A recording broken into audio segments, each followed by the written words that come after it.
है, मैं हमेशा अपने वीडियोज़ में बोलता हूँ कि आप अच्छा क्रिएटर एक तभी बन सकते हैं, आप जितना ज़्यादा कंटेंट कंज़्यूम करेंगे अलग-अलग क्रिएटर का, उससे आपको कुछ ना कुछ सीखने को मिलेगा। तो मैं इसीलिए देखता हूँ, बहुत सारे क्रिएटर्स का वीडियो देखता हूँ, उससे मुझे खुद नॉलेज मिलता है, बहुत बार टॉपिक मिल जाता है। अब किसी और का वीडियो देख कर के भी टॉपिक आ जाएगा। तो देखना चाहिए, जितना ज़्यादा आप कंटेंट कंज़्यूम करेंगे, उतना ज़्यादा आपका खुद को नॉलेज खुलता है।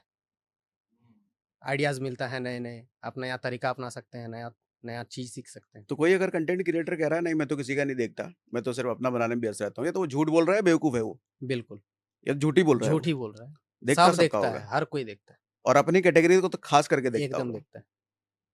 हुँ। ऑब्जर्वेशन बढ़ाने के लिए कुछ करते हो आप? कि मैं ज़्यादा चीज़ें ऑब्ज़र्व कर पाऊँ, साइकोलॉजी समझ पाऊँ लोगों की? कुछ एक्टिविटी या यूँ ऐसा ही गॉड गिफ्टेड है? नहीं, ऐसा है नहीं, हाँ, गॉड गिफ्टेड ही है। हुँ। आपके हिसाब से यूट्यूब का हैक क्या है? कुछ तो हैक होगा, ज़्यादा व्यूज़ लाने का और कंसिस्टेंट इतने सालों से ज़्यादा व्यूज़ लाने का। बात सर वहीं घूम फिर के आ गया कि यूट्यूब के हैक का बस एक ही मतलब है, ऑडियंस को जो चाहिए, वो आपको परोसना है। बट कैसे पता करें क्या चाहिए ऑडियंस को? आप रूल अगर देखा जाए तो ये है कि पहले जब आप वीडियो स्टार्ट कर रहे हैं बनाना, चैनल जब आप स्टार्ट कर रहे हैं, तो माइंडसेट आपके दिमाग में ये होना चाहिए कि साल भर तो मैं सीखने के लिए कर रहा हूँ। उसको ये चीज़ देखना ही नहीं चाहिए कि मेरा व्यूज़ नहीं आ रहा। क्योंकि हम जितना कंटेंट क्रिएट करते हैं, उससे हम सीखते हैं। हमारा कम्युनिकेशन स्किल बेहतर होता है। हमारा थंबनेल बनाने का तरीका बेहतर होगा, क्योंकि स्टार्टिंग में तो हम खुद ही करेंगे सब काम। वो तो टीम हायर कर नहीं सकता है। तो थंबनेल बनाने का स्किल्स आपका बेहतर होगा, आपका एडिटिंग स्किल्स बेहतर बेहतर होगा। तो स्टार्टिंग में माइंडसेट हर एक क्रिएटर का यही होना चाहिए जब जब भी कोई यूट्यूब स्टार्ट करता है, कि हम 1 साल सीखने के लिए कर रहे हैं, व्यूज़ के लिए नहीं कर रहे हैं। ये चीज़ होना चाहिए 1 साल। उसके बाद क्या होगा कि आप जैसे-जैसे वीडियो बनाते जाएँगे वो, कंटेंट में जैसे-जैसे काम में सफाई आते जाएगा, व्यूज़ ऑटोमैटिकली थोड़ा-थोड़ा आना शुरू होता है। आप कोई भी वीडियो अपलोड करके छोड़ दो, 2-4 व्यू अपने आप बढ़ जाता है। यूट्यूब ऐसा नहीं कि नहीं भेजता नहीं है, इंप्रेशंस तो भेजता है, चाहे वो नया चैनल हो या पुराना चैनल। तो जब 2-4 लोग देखना शुरू करेंगे, आप रेगुलर कंटेंट डालते रहेंगे, तो 2-4 की जगह 40 भी होगा, 400 भी होगा, 4000 भी होगा, कोई ऐसा दिन आएगा। नहीं, ये तो मोटिवेट करने वाली बात हो गई, लेकिन इंटरनल अगर हम साइकोलॉजी समझें, आपने बोला ऑडियंस को समझो, क्या समझे ऑडियंस को? कैसे समझें? इसमें हाँ, एक एग्ज़ाम्पल देते हैं। जब मेरा पहला चैनल था, टेक्निकल मनोज नाम से मैंने चैनल स्टार्ट किया था। ये मेरा सेकंड चैनल है जो मनोज दे नाम से। तो उस टाइम जब मैं ये वीडियो बनाता था कि फ़ोन का अपडेट के बारे में, स्मार्टफ़ोन में अपडेट आता है ना, तो अपडेट्स को लेकर के मैं हर एक अपडेट के बारे में सैमसंग के फ़ोन के ख़ास करके मैं वीडियो बनाता था। ऐसा क्यों? सैमसंग में अपडेट बहुत आते हैं, आपके पास सैमसंग का ही फ़ोन होगा। 15 दिन में, महीने में देखिएगा अपडेट्स हाँ, आते आता ही रहते रहता हैं। है। हाँ, हाँ। तो वो अपडेट जब आप करेंगे तो कुछ ना कुछ नया आ जाता है, कुछ नया फीचर्स ऐड हो जाता है। तो उस टाइम क्या था कि मेरे पास सैमसंग का एक J7 मॉडल का फ़ोन था मेरे पास, उसी से मैं वीडियोज़ बनाता था। तो उसमें अपडेट J7 था और उसमें 1.5 जीबी रैम था उस फ़ोन पे। तो मेरे ऑब्ज़र्वेशन से मैं काफ़ी ज़्यादा ये सब में इंटरेस्ट है मेरा, फ़ोन, लैपटॉप ये सब। तो मेरे ऑब्ज़र्वेशन से मुझे पता था कि इसमें जो है एंड्रॉइड 6 उसमें था ऑलरेडी, 7 उसमें आने वाला था। तो जिसके-जिसके पास J7 फ़ोन था उस टाइम, सैमसंग के एक्चुअली यूज़र्स बहुत हैं। अभी तो नंबर 1 ब्रांड हो गया, एप्पल सेकंड में। तो J7 पे बहुत कोई उम्मीद लगा के रखा था कि सैमसंग का मतलब कि एंड्रॉइड 7 इसमें अपडेट आएगा। लेकिन मेरा ऑब्ज़र्वेशन से मुझे पता था कि इसमें नहीं आएगा, क्योंकि 1.5 जीबी रैम है, सपोर्ट ही नहीं करेगा और प्रोसेसर भी उसका लो था। तो मैंने एक वीडियो बनाया कि सैमसंग गैलेक्सी J7 पे एंड्रॉइड 7 अपडेट नहीं आएगा। ये मेरा स्टार्टिंग का मैं वीडियो बता रहा हूँ, मेरा तीसरा वीडियो होगा चैनल पे, जब मैंने यूट्यूब स्टार्ट किया। तो उसपे व्यूज़ आ गए हैं लगभग 1,500-2 हज़ार, 1 सप्ताह में, और कमेंट में गाली ही गाली। क्यों? क्यों गाली? क्योंकि लोगों को सुनना है कि अपडेट बोलो कि आएगा, नहीं आएगा तो उन्हें दुःख हो रहा है, उनको बुरा लग रहा है। कैसे बोल देगा तुम नहीं आएगा, क्या तुम्हारे पास रिसोर्सेज़ है, क्या प्रूफ़ है? ना मैंने कुछ प्रूफ़ दिखाया, मैंने तो खुद ही बोल दिया कि नहीं आएगा, इसमें 1.5 जीबी रैम है, इसमें सपोर्ट नहीं कर। तो उनको प्रूफ़ चाहिए, तो उनको बुरा लगने लगा, तो बुरा लग रहा तो पूरा कमेंट में गाली आ रहा है, कुछ नॉलेज नहीं है तुमको, ये वो कुछ भी बोल दे रहा है, कैसे नहीं आएगा? तो मुझे ऐसे समझ में आ गया, ठीक है, ये एक मैं हैक ही बता दे रहा हूँ यूट्यूब का। पता चल गया कि लोगों को जो है ना अच्छा सुनना है, बुरा नहीं सुनना है। उन्हें सुनना है कि आएगा। तो 2000 जब व्यू आया, उसमें आया कि गाली भर-भर के कि नहीं आएगा जब मैंने बोला, फिर मैंने 1 हफ्ते बाद वीडियो बनाया, आएगा। अब आएगा में कोई भी गूगल पे आप आर्टिकल सर्च कर लो, कुछ ना कुछ आ ही जाता है कि एंड्रॉइड 7 अपडेट आएगा कि नहीं। क्योंकि आर्टिकल लिखने वाला कोई वेरिफाइड थोड़ी ना वेबसाइट है, कोई भी छाप देता है। तो एक आर्टिकल ढूँढ लिया, वहाँ से लिखा हुआ है कि आने की संभावना है, ये मंथ में आ जाएगा। दिखा दिया प्रूफ के तौर पे कि देखिए इसमें आर्टिकल है लिखा हुआ है और इसमें 100% अपडेट आएगा। अब उस वीडियो पे 4000 व्यू, अब कमेंट में भर भर का अच्छा कमेंट, एक नंबर भाई, एक नंबर बोले ज़्यादा हैं। व्यूज़ किस पे आए हैं? सेकंड वाले पे, अच्छा जिसमें अच्छा बोला आपने। हाँ, कि अच्छा आएगा, हुँ, और उसमें पूरा कमेंट आने लगा। हुँ। बहुत सही बोले भाई, बहुत एकदम, हाँ आएगा, हम लोग वेट कर रहे हैं बेसब्री से, जब भी आएगा बता दीजिएगा। हमने ठीक है बताएंगे। तो ये चीज़ मैंने समझा कि ऑडियंस को समझना जरूरी है कि ऑडियंस क्या चाहता है, उनको खुशी होने लगा। फिर उसी पे रिलेटेड और वीडियो बनाते गया, कब आएगा, नहीं आएगा, क्या अपडेट है अभी, कि कब तक आने वाला है, क्या चल रहा है अंदरूनी। लेकिन ऐसा भी क्या होता है कि कमेंट में अगर ज़्यादा नेगेटिव हैं, तो उस वीडियो के चलने की प्रोबेबिलिटी बढ़ गई? ऐसा होता है क्या? नहीं, ऐसा नहीं होता। ऐसा नहीं होता? कमेंट बहुत ज़्यादा अगर आता है तो रीच बढ़ता है। ज़्यादा अगर कमेंट आता है तो? ओके। मिक्स कमेंट होने चाहिए, अच्छे-अच्छे कमेंट होने चाहिए। अच्छे बुरे से यूट्यूब को कोई फ़र्क नहीं पड़ता है, हाँ, तो कमेंट होना चाहिए। कमेंट ज़्यादा होना चाहिए, जी, ये इम्पोर्टेंट है बस। जी। ओके। और कुछ लोग ऐसे भी कमेंट आते होंगे जो मनोज भाई पहला कमेंट लाइक करो, ये तो आते ही है। आते हैं? अपने माँ की लंबी उम्र के लिए लाइक करो। तो इस पे लाइक भी बढ़ जाते होंगे। हाँ, बहुत बढ़िया। हाँ। अभी आपने कुछ तो बोला, मैं भूल गया एकदम से, वो पूछने वाला था मैं, एकदम से दिमाग निकल गया। खैर चलो कोई नहीं। तो अभी आपने कमेंट की बात करी, ट्रेंडिंग टॉपिक्स को पकड़ने पे रहता है प्रायोरिटी? ट्रेंडिंग क्या है, फटाक से बनाओ। बिल्कुल करता हूँ मैं। लेकिन अभी क्या है कि रिलेटेबल करता हूँ, जो मेरे चैनल से रिलेट कर जाए। जैसे जिस टाइम चैट जीपीटी आया था, तो मुझे उस पे वीडियो बनाना था। लेकिन मुझे मुझे उसको रिलेटेबल बना के बनाना था, कि ताकि वो यूट्यूब चैनल से रिलेटेड, यूट्यूब टिप्स से रिलेटेड बन जाए। तो मैंने बना दिया कि चैट जीपीटी का सहारा लेकर के आप 1000 सब्सक्राइबर तुरंत करें। तो ये टाइटल लगा दिया। अब उसमें बता दिया चैट जीपीटी से आप कंटेंट फाइंड कर सकते हैं, टाइटल खुद बता देगा, टैग वो खुद बता देगा। मतलब आप कह रहे हो कंटेंट ट्रेंडिंग हो, लेकिन उस कंटेंट को अपनी रिलेटेबल, कैटेगरी से रिलेट करके बना दो। बिल्कुल, तो ये करता ट्रेंडिंग का भी फायदा मिल गया, हूँ। बिल्कुल, अपनी कैटेगरी वाले ऑडियंस को भी कंटेंट मिल गया। कंटेंट मिल गया। Carry okay. मिनाटी का उस टाइम यलगार वाला जो उसका टिकटॉक वर्सेस यूट्यूब वाला वीडियो डिलीट हुआ था, तो उस पे टॉपिक मिल गया, ट्रेंडिंग हो गया, प्लस मेरे कैटेगरी से भी मैच कर गया, क्यों डिलीट होगा, आखिर क्या रीज़न था ऐसा। तो कितना समय जाता है दूसरों का कंटेंट देखने में, रोज का लगभग? यूट्यूब सर मैं बहुत देखता हूँ। लगभग मतलब कितने मेरा घंटे? बैटरी आप देखोगे कितना यूज़ हो रहा है फ़ोन हम्म, का। हम्म। यूट्यूब में लगभग 4 घंटा मिनिमम पर डे का मेरा स्क्रीन ऑन टाइम होगा यूट्यूब का। ओके। और क्या उसमें देखता हूँ मुझे पता नहीं, मतलब देखता रहता हूँ, ये जो वो। रिकमेंडेशन में हाँ, आ रहा जो है। मिल गया देख रहे हैं। हम्म, 3 प्लेटफॉर्म है मेजरली, यूट्यूब, इंस्टा और फेसबुक। तीनों के हैक्स अलग अलग हैं, आपके हिसाब से एक जैसा ही है तीनों? सारे एक जैसे हैं, एक जैसे सारा हैं? प्लेटफ़ॉर्म एक जैसा है। मेन वही है कि हुक बना के रखना है बस। स्टार्टिंग में अगर आपने ऑडियंस को रोक लिया, रील हुआ तो कुछ सेकंड के लिए, अगर 10 सेकंड भी रोक लिया तो बहुत है। और अगर यूट्यूब वगैरह है तो 1 मिनट, 1 से 1.5 मिनट। स्टार्टिंग का अगर आपने रोक पा लिया ऑडियंस को तो चलना लगा। बट फेसबुक का एल्गो थोड़ा अलग नहीं है? फेसबुक थोड़ा अलग है। अलग है ना? हाँ, एकदम मान क्या सकते अलग हैं। है आपके हिसाब से? फेसबुक पे सर ऑडियंस ही अलग है पूरा। हम्म। फेसबुक कौन यूज़ करता है? कौन? फेसबुक सर ऐसा लगता है कि इंस्टाग्राम जैसे कि एक लेवल तक है कि यूथ लोग यूज़ कर रहा है, थोड़े पढ़े लिखे हैं। हम्म। और थोड़ा मैच्योर में जाओगे तो एक्स प्लेटफ़ॉर्म पे आपको और मैच्योर वाले ऑडियंस मिलेंगे। X platform? अच्छा, ट्विटर ट्विटर, ओके। और यूट्यूब पे तो चलिए सब कुछ है, और हम्म। फेसबुक पे क्या है कि एक तरह से ये एक्स सुन के एकदम से अलग अलग ख्याल नहीं आ गया? नाम ही उन्होंने खराब कर दिया ना। हाँ, नाम पहले ही ट्विटर ही अच्छा था, वो हाँ। नाम कैसे क्यों रखा पता नहीं। अच्छा, कपिल सर, लास्ट हमारी जो बात हो रही थी, कपिल शर्मा का एक मैंने वो देखा था। कपिल शर्मा ये कहते हैं कि जिस घर में गरीबी आ जाती है ना, उस घर का बच्चा जल्दी जवान हो जाता है। आपके साथ भी ऐसा ही हुआ है मुझे लग रहा है, क्योंकि आपकी 28 की उम्र में जो मैच्योरिटी मैं देखता हूँ, वो मैच्योरिटी 28 की उम्र में नहीं होती है अमूमन तौर पर। तो मैच्योरिटी का कारण आप क्या देखते हो? माँ-बाप के संस्कार या वो जो गरीबी देखी है? ये इसका कारण सर संस्कार ही है। जैसे मैं एक स्टोरी आपको बताता हूँ। मेरे घर पे क्या हुआ था कि मेरे पापा जब 17 साल की उम्र के थे, तभी मेरे दादाजी का देहांत हो गया था, तालाब में डूब के।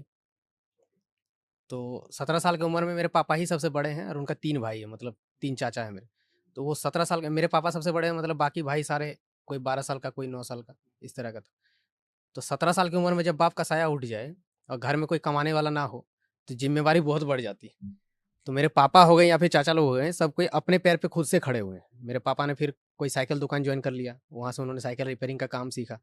फिर खुद से अपना दुकान खोला, खुद से ग्रो किया। फिर उसी साइकिल दुकान से मुझे पढ़ाया।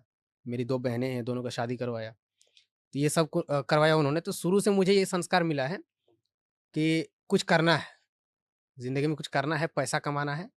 हमेशा रहता था कि पढ़ाई में ध्यान दो, एक सरकारी नौकरी लो, तभी हम लोग का परिस्थिति सुधरेगा घर का। और नहीं तो माड़-भात खा के ही ज़िंदगी चल जाएगी, क्योंकि हमारे झारखंड में माड़-भात बहुत चलता है। तो ये संस्कार बचपन से मिलता आ रहा, कान में हमेशा बैठा करके तीनों चाचा है, पापा है, सब हमको ये ज्ञान शुरू से ही बचपन से देते आ रहे हैं, कि कुछ भी गलत काम नहीं करना है, अपना ध्यान रखाओ स्टडी पे, पढ़ाई पे, है ना? अगर कभी-कभार ऐसा भी हुआ कि पतंग उड़ाने चल गया कहीं, तो चाचा से मार भी खाए हैं काफ़ी बार मैंने। तो ये सब करने के लिए पहले बचपन से ही रोका गया है, सिखाया गया है, तो कहीं न कहीं यही रीज़न। और पैसे की अहमियत इसीलिए पता है, हुँ। ₹10 का वैल्यू क्या होता है, अभी भी ₹10 का वैल्यू मेरे लिए उतना ही है। है? बिल्कुल सर। अरमानी की जैकेट पहने हो महाराज। अरमानी का जैकेट है, लेकिन सर ये है फैक्ट्री आउटलेट, जहाँ से मतलब डिस्काउंट में मिल जाता है। तो फिर भी अरमानी के हिसाब से तो उसी हिसाब से प्राइस होगा ना? नहीं, नहीं, लेकिन इसको अगर हम शोरूम से लेना चाहें, हुँ। तो बहुत महँगा पड़ेगा ना, 50% ऑफ में मिल गया। कितने का शोरूम में होता है? शोरूम में ये लगभग 7 टू 8,000 तो होगा ही। नहीं, नहीं, ज़्यादा ही होगा। अरमानी ज़्यादा तो होता है? ये मुझे लग रहा है जैकेट होगा कम से कम 35-40 हज़ार का। 35-40 हज़ार के होते हाँ, हैं? बड़े आराम से, अरमानी तो होगा। शायद ऊपर भी हो सकता है, मैं कम ही बोल रहा हूँ। आँ? ओरियो सस्ता आता है क्या? और ज़्यादा महँगा आता है। तो ये 50-60 हज़ार का होगा, लाख का होगा। आँ? वो लोगो है ना, अरमानी भी लिखा हुआ भी है। हुँ। अभी मैं कहीं तो एयरपोर्ट पे गया था, कौन-सा ब्रांड था वो? नाम भूल गया मैं। पहली बार नाम ही सुना मैंने। तो बेल्ट देख रहा हूँ, 1.5 लाख रुपए का बेल्ट है। मैं कहा भई ये हटाओ इसको। ठीक है। तो अभी आप कह रहे थे 10-10 रुपए की कदर है। असली अरमानी जैसा कुछ लेते हैं? ये जुतवो देख रहा हूँ महँगे में महँगे है ही। नहीं, ये जूते महँगे नहीं हैं, लेकिन हाँ, अभी तक मैंने सबसे महँगा जूता लिया है वो जॉर्डन का, वो तो लाख रुपए का आता है। 25,000। अच्छा 25,000 का आता हाँ, है। वो इंस्टा ओके। पेज से मिल जाता है। कैसे? ओरिजिनल ही रहता है। कैसे-कैसे ये बताइए? इंस्टाग्राम पे बहुत सारे पेज है जो देता है, क्योंकि आप अगर नाइकी के इसमें जाओगे हाँ, साइट हाँ। पे, तो वहाँ पे हाँ, बहुत सारे आउट ऑफ स्टॉक ही रहता है मैक्सिमम के okay. Time. But Insta page में आपको मिल जाएगा अवेलेबल। अब वो शायद कॉपी रहता है या क्या रहता है पता वो नहीं, पता नहीं। बट 25,000 रुपया लगा था मुझे उस टाइम। ओके। तो मैंने उसको मँगाया इसीलिए था कि चेक करेंगे क्या है इसमें ख़ास। हुँ। आखिर 25,000 ले रहा तो कुछ तो ख़ास होना हुँ, चाहिए हुँ, ना, हुँ, हुँ। आखिर है तो जूता ही। हुँ, मैंने उसपे वीडियो भी बनाया है प्रॉपर, हुँ, कि जॉर्डन का मैंने शूज़ मँगाया, दिखाते हैं इसमें क्या ख़ास है। हुँ। तो मुझे तो ऐसा लग रहा है कि इसमें कुछ भी ख़ास नहीं है, तो और उल्टा कम। 25,000 का जूता भी तो बहुत बहुत महँगा ही है। हाँ, 25,000 बहुत है तो सर। आप कह रहे हो 10-10 रुपए कीमत है? तो मैंने उसमें कंटेंट भी तो निकाल लिया। 25 की अच्छा, जगह तो मैंने उससे ज़्यादा पैसे भी निकाल लिए वीडियो मतलब बना के। 25,000 मतलब वसूल हो गया। हाँ, वसूल है वो। फॉर्च्यूनर की भी यही वजह है क्या? फॉर्च्यूनर सर एक तरह से मान सकते हैं ड्रीम कार था। अच्छा, ओके। अब ये नहीं बोलूँगा कि यूट्यूबर बनने से पहले का ड्रीम था, यूट्यूबर बनने के बाद, क्योंकि जब हुँ, हैसियत ही नहीं है तो वहाँ हुँ, फॉर्च्यूनर ड्रीम कहाँ से आ जाएगा। हुँ, जो भी ये बात बोलते हैं कोई कि मेरा ड्रीम था मर्सिडीज़ लेने का, ये नहीं होता है। ड्रीम इंसान का जब पैसा आना शुरू होता है तब ड्रीम क्रिएट होता है। हुँ। जब हमारे पास हैसियत ₹50 की नहीं, तो हम 50 लाख का गाड़ी का ड्रीम तो कोई देखता नहीं। तो फॉर्च्यूनर की वजह तो से मेरी व्यूज़ ड्रीम बढ़े? बना है ये, मतलब यूट्यूबर बनने के बाद। जब मुझे अच्छा। लगा कि मैं हाँ, ले सकता हूँ कभी फ्यूचर में। हाँ, हाँ। जब आज इतना कमा रहा हूँ तो हुँ। पैसे जोड़-जोड़ के कभी न कभी तो इतना सेविंग हो ही जाएगा कि हम फॉर्च्यूनर ले तो पाएँगे। फॉर्च्यूनर ही क्यों? उससे महँगी-महँगी गाड़ियाँ हैं। मेरे पास टाटा हैरियर था, हाँ। ऑलरेडी है अभी हुँ, भी। तो टाटा हैरियर मैंने लिया था, उसके बाद मुझे चाहिए था कि कोई एक अच्छा लग्ज़री कार ही लेने का हुँ। मेरा मन था। तो एसयूवी मैंने में? नहीं, मर्सिडीज़ वगैरह, अच्छा, सेडान। अच्छा, ओके, तो मैंने मर्सिडीज़ C200 मैंने मॉडल भी बुक करवा दिया था। ओके। बुक करवा के पूरा वो फाइनल ही था, हुँ, हुँ, लेना था। हुँ। बट बीच में फिर उसके कैंसल किया कि थोड़ा बहुत सोचता हूँ मैं कि मर्सिडीज़ हमारे रोड में चलेगा ही नहीं। दिल्ली हुँ। जैसे सड़कों में चल जाएगा, बट हाँ, वहाँ का ग्राउंड क्लीयरेंस कम है गड्ढा-वड्ढा, ना। रोड हुँ, सही नहीं है, और हुँ, उसमें तो ग्राउंड क्लियरेंस होता ही नहीं। हुँ, तो उसको कैंसल करके फिर सोचा कि कौन-सा ऐसा गाड़ी ले जिसमें नाम भी फटे, हुँ, भौकाली भी हो जाए, हुँ, लोगों को लगे कि हाँ, दमदार कोई गाड़ी भी है, तो उसमें हुँ। तो भाई फॉर्च्यूनर है ही रोड का राजा। तो हाँ, ये था। व्यूज़ में भी इज़ाफ़ा हुआ कुछ? जी सर, फॉर्च्यूनर लिया तो काफ़ी सारे व्लॉग मेरे चले, हाँ, और व्लॉग चले, व्यूज़ ना चले, लेकिन हुँ। नाम बड़ी फटता है ये सब चीज़ों से। ऐसा क्या? मैंने फॉर्च्यूनर लिया है तो झारखंड के जितने लोकल न्यूज़ चैनल है ना, सब में कवर हुआ है कि साइकिल पंचर बनाने वाले के बेटा लिया फॉर्च्यूनर। अब ओके। फेसबुक पे काफ़ी सारे वीडियोज़ पे 10-10 मिलियन व्यूज़। अच्छा, तो उससे एक नाम फटता है, एक नाम अलग बनता है। हाँ, जो नहीं जानता वो भी जानने लगता है कौन है हुँ, ये सब। भौकाल क्रिएट करने का तरीका एक फॉर्च्यूनर भी है। जी सर। अगली गाड़ी? अगली गाड़ी का अभी कोई ऐसे कोई प्लानिंग है नहीं। हुँ, अभी मैं लूँगा अभी नहीं, देखते हैं ठीक है। 2-4 सालों बाद फिर। क्या फीलिंग आती है फॉर्च्यूनर लेके जब सड़कों पे निकलते हैं तो? अच्छा तो है, और धनबाद में सर, धनबाद जैसे शहरों में हुँ, फॉर्च्यूनर का एक अलग ही मतलब हम्म वैल्यू अलग है पूरा। हम्म दिल्ली में तो कॉमन है, आपको रोड में दिख जाएगा, बट वहाँ बहुत कम दिखेंगे आपको। भले कॉमन है लेकिन फॉर्च्यूनर का दबदबा है। दबदबा है हर एक हाँ, जगह में ही है। फॉर्च्यूनर में बैठे आदमी से बाहर वाला आदमी उलझेगा नहीं जल्दी। उसको लगता है कि अंदर कोई तो खास ही होगा। हाँ, ये तो है। हाँ। लोग को माने हाँ, ऐसा लगता है कि अंदर जो बैठा है कुछ तो पावरफुल होगा, कुछ हम्म खास होगा, पैसे वाले भले होगा। मैं देखता हूँ एक तो डिफेंडर ले लो भैया, 1.5-2 करोड़ की गाड़ी है। उसमें भी एक वो तरफ दबदबा नहीं फॉर्च्यूनर है, हाँ, है। हाँ, फॉर्च्यूनर में जो बात है वो डिफेंडर में भी वो नहीं आएगी। डिफेंडर में भी नहीं। सही हाँ, बात है ना? बिल्कुल इधर वही दबदबा उधर भी होता है। हाँ, वही भी। हम्म फॉर्च्यूनर पे आप जाओ तो टोल गेट पे टोल भी ना लगता कभी-कभी। अच्छा, नहीं लेते हैं क्या? ओके। फॉर्च्यूनर की वजह से कुछ एक्स्ट्रा मिला हो, दबदबा भौकाल में कुछ कोई इंसिडेंट ऐसा हो? नहीं, ऐसा कुछ नहीं है। नहीं है। नहीं, लेकिन हाँ, थोड़ा बहुत नाम उससे ज़्यादा बनता है, हम्म लोकल में ख़ास करके। ओके। तो आपको कभी डिफेंडर जैसी गाड़ी लेने का मन? डिफेंडर सर मुझे नहीं पसंद है। कारण?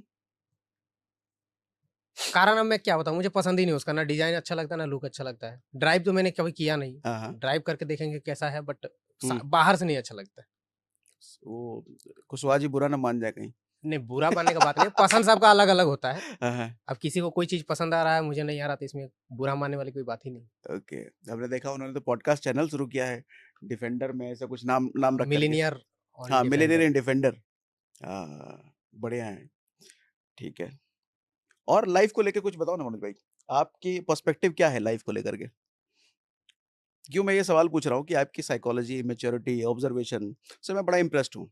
बहुत टाइम से मैं आपको देख रहा हूँ और इम्प्रेस्ड हूँ यार, ये बंदा ब्लेस्ड है, स्पेशल है।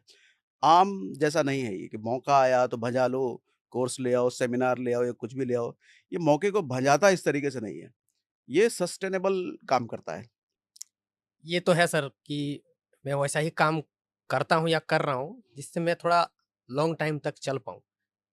क्योंकि धीरे-धीरे कमाना और एक ही बार में कमा लेना और फिर अचानक से कमाई ही बंद हो जाना, इससे अच्छा तो कि धीरे-धीरे ही आए। मुर्गी रोज़ 1 अंडा दे रही है, ये बेटर है कि उसको एक ही दिन में काट के बोले सारा अंडा निकाल ले तो 1000 अंडा एक बार में, तो होना नहीं है। इससे अच्छा ये धीरे-धीरे समझ नहीं होती। कि जैसे टेक बर्नर के साथ हो रहा है ना, क्रिटिसिज़्म मिल ही रहा है उनको। अच्छा, कुछ एनार्क घड़ी का को लेके उन्होंने जो हुआ है? घड़ी निकाला है, हम्म। तो उसपे बहुत ज़्यादा उनको क्रिटिसिज़्म मिल रहा है, हम्म नेगेटिविटी फैला बहुत। हम्म कि हुआ ये था कि उन्होंने शायद किसी घड़ी का कॉपी किया है। हम्म एपेक्स नाम का कोई घड़ी है, किसी एक हम्म क्रिएटर ने उसका एक वीडियो बनाया था। तो ऐसा-ऐसा कुछ सीन चल रहा है। तो हम्म। पैसा कमाने के लिए अपने ऑडियंस के साथ धोखाधड़ी करना ये भी गलत है। शायद ये वजह है कि एक दिन में जो 3-4 करोड़ का सेल उन्होंने बता दिया वो वेक था, ऐसा कुछ? सेल तो हुआ होगा। अच्छा, 3 करोड़ या 24 करोड़, क्या कुछ तो 4 बोला था करोड़ उन्होंने? 4 4 करोड़ करोड़, हाँ, अच्छा। In okay. 24 आवर्स तो इतना सेल हुआ होगा? हुआ होगा सर। ओके। क्योंकि नहीं, वीडियो पे 10 मिलियन व्यूज़ है, हम्म जिसमें उन्होंने लॉन्च किया घड़ी को। हम्म 10 मिलियन व्यूज़ है, 4 करोड़ आराम से हो जाए। ओके, ठीक है। तो स्कैम में क्या हुआ फिर? स्कैम में क्रिटिसिज्म? यही हुआ कि वो बोल रहे थे कि मैंने खुद से मैन्युफैक्चर किया है, हाँ मेरा हाँ खुद का डिज़ाइन है, हाँ। हमने कहीं से कॉपी नहीं किया है, ये घड़ी सबसे अलग है। जबकि वो पकड़ा गया कि वो कहीं कॉपी किया है अच्छा। ऑलरेडी। ओके, तो किसी ना किसी मैन्युफैक्चरर से तो लिया होगा। खुद का मैन्युफैक्चरिंग का मतलब क्या होता वो है? बोल रहे हैं कि यूएस से उन्होंने करवाया, लंदन से ना, अच्छा। लंदन। डिज़ाइन किया है लंदन से। जबकि ऐसा नहीं है। ऐसा ही है बट वो कॉपी है। वो जो बोल रहे हैं मैंने खुद से सब कुछ किया क्रिएट, हाँ। वो नहीं है। ओके। बट ओवरलेस अच्छा कर लिया बंदे ने, हाँ, ब्रांड तो है ना? उन्होंने ब्रांड बनाया अच्छा अपना बनाया है। टोटल। 90 मतलब मैक्सिमम लोग नहीं कर पाते ये चीज़। हुँ। तो आगे कोई ब्रांड का ख़्याल है? वैसा तो कुछ सर ख़्याल है नहीं और हम जैसे क्रिएटर्स के लिए ब्रांड मुझे नहीं चलता चलेगा। हुँ, हमारा चलेगा तो कोर्स ही चलेगा। कोर्स ही चलेगा। बिल्कुल। लेकिन लोगों कोर्स को में फिर नेगेटिविटी है। हम लोगों को लाख लाख मना कर दें हुँ, कि कोर्स लेके कोई बेनिफिट नहीं है, हुँ, फिर भी लेने वाले तो लेते हैं। हुँ, हमने भी काफ़ी बार वीडियोज़ बनाए हैं कि कोर्स लेके कोई बेनिफिट है नहीं। हुँ। जो चीज़ आपको कोर्स पे मिलेगा वो आपको फ्री में भी यूट्यूब। एक बंदा जिसने अपना कोर्स ले लिया, हुँ। अपने साथ टाइम बिता लिया, कोर्स देख लिया पूरा, और उसको अगर लगा कि नहीं यार जितना पैसा दिया नहीं, वो फिर परमानेंट मेरा व्यूअर चला गया। हुँ, वो मेरे वीडियोज़ भी अब नहीं देखेगा। हुँ। ऐसा हो होता है क्या? होता मतलब है सर, कोर्स अगर हमने होता जो है, लिया होता वो है। भर-भर के वैल्यू होनी चाहिए उसमें। होता ही है, देखिए जैसे आपसे अगर कोई कोर्स ले रहा है, हुँ, तो वो कहीं न कहीं दिमाग में ये माइंडसेट बैठा लेता है कि कोर्स तो ले लेंगे मतलब हम सक्सेसफुल है। हुँ। हम बन ही जाएँगे यूट्यूबर मतलब। बहुत हाई एक्सपेक्टेशन के हाँ, साथ वो हाई कोर्स बाय करता है एक्सपेक्टेशन और रहता है। बेचने वाले ने भी हाई अब बेचने एक्सपेक्टेशन वाले किया ने रहता भी है। उसको उतना हाई एक्सपेक्टेशन दे दिया। ये हाँ, कहीं न कहीं गलत है। उससे कम अगर मिला तो फिर वो फिर तो बोलेगा ही बोलेगा। चला गया, आपका सब्सक्राइबर भी चला हाँ, गया। प्लस मैनेज नहीं कर पाता होगा सही से। जैसे कोर्स बेच रहे हैं, आपने बोला कि हेल्प एंड सपोर्ट देंगे, जब बोलो तब कॉल कर लो, चैट कर लो, लेकिन आप मैनेज ही नहीं कर पा रहे हैं। क्योंकि आपके पास मान लीजिए कि हज़ारों कॉल आ रहा है और आपने 4 बंदा बैठा के रखा, कहाँ से होगा मैनेज? और हमारे इंडस्ट्री में जो है, ये जो यूट्यूब वाले टिप्स पे, इस पे सर ऑडियंस जो है ना, उनका मेन क्वेश्चन भी ऐसा-ऐसा रहता है कि आप उसका आंसर भी नहीं कर पाओगे। वो बोलेगा व्यूज़ ही नहीं आ रहा है, क्या करें? क्या आंसर दोगे उसको? हमारा काम है आंसर यही है कि अच्छा कंटेंट बनाइए, अच्छा वीडियो बनाइए, व्यूज़ आएगा। अच्छा ही तो बनाते हैं, फिर भी नहीं आ रहा है। अभी आपकी मानसिकता कैसी रहती है, एक लेवल पे आने के बाद?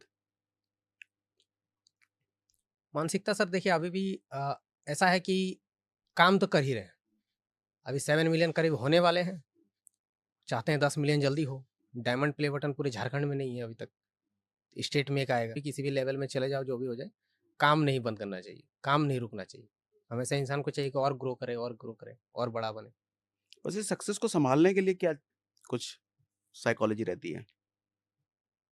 अतीत को नहीं भूलना, सक्सेस को संभालने का सबसे बड़ा ब्रह्मास्त्र है एक तरह से मान सकते। कोई इंसान अगर पास्ट को नहीं भूलता है तो उसके अंदर में ना कभी घमंड आएगा, ना एटीट्यूड आएगा, कुछ नहीं आएगा। जो इंसान पास्ट को भूल जाए उसमें घमंड आ जाए। लेकिन ये भी तो हो गया, 8 साल हो गए सफल हुए हुए। 8 साल से हम लगातार सफल हैं, तो अब तो हम असफल होंगे ही नहीं। ये ख्याल नहीं आता कभी? तो मेरे घर में कुछ ऐसा सीन है सर, मेरी जैसे दादी अभी भी बची हुई जिंदा है, लगभग 85 ईयर्स प्लस हो गई।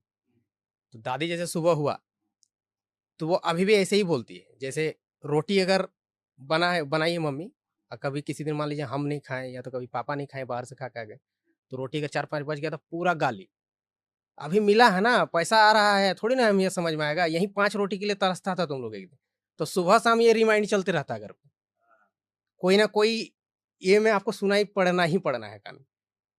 फैन चल रहा, लाइट चल रहा है, बिजली बिल तो बढ़ेगा, इसको बंद करो। अभी नहीं समझ में आ रहा ना, पैसा आ रहा है। ये वाला चीज़ घर पे चलता रहता है। रिश्तेदारों का क्या रिएक्शन रहता है अभी? इज़्ज़त मान-सम्मान बढ़ गया होगा? रिश्तेदार सर सारे खुश हैं, और वो लोग इस वजह से खुश हैं कि हमारे जितने भी रिलेटिव हैं, रिश्तेदार हैं, सबका मतलब कि परिस्थिति मतलब एक तरह से मीडियम है, हुँ, कोई एकदम गरीब है। हुँ। अभी भी? हाँ, हुँ। आप उनमें से निकल के उनमें ऊपर? से मैं हुँ, अभी मान सकते हो कि टॉप पे हूँ। हुँ, तो उन लोगों को कहीं न कहीं लगता है कि थोड़ा बहुत तो हेल्प मिलेगा। हुँ, चाहे वो बेटी का शादी का टाइम हो गया, कुछ हुँ, अनहोनी हो गया, कोई हुँ। इमरजेंसी हो गया, तो एक मनोज डे है तो सँभालने के लिए हेल्प मनोज दे करने है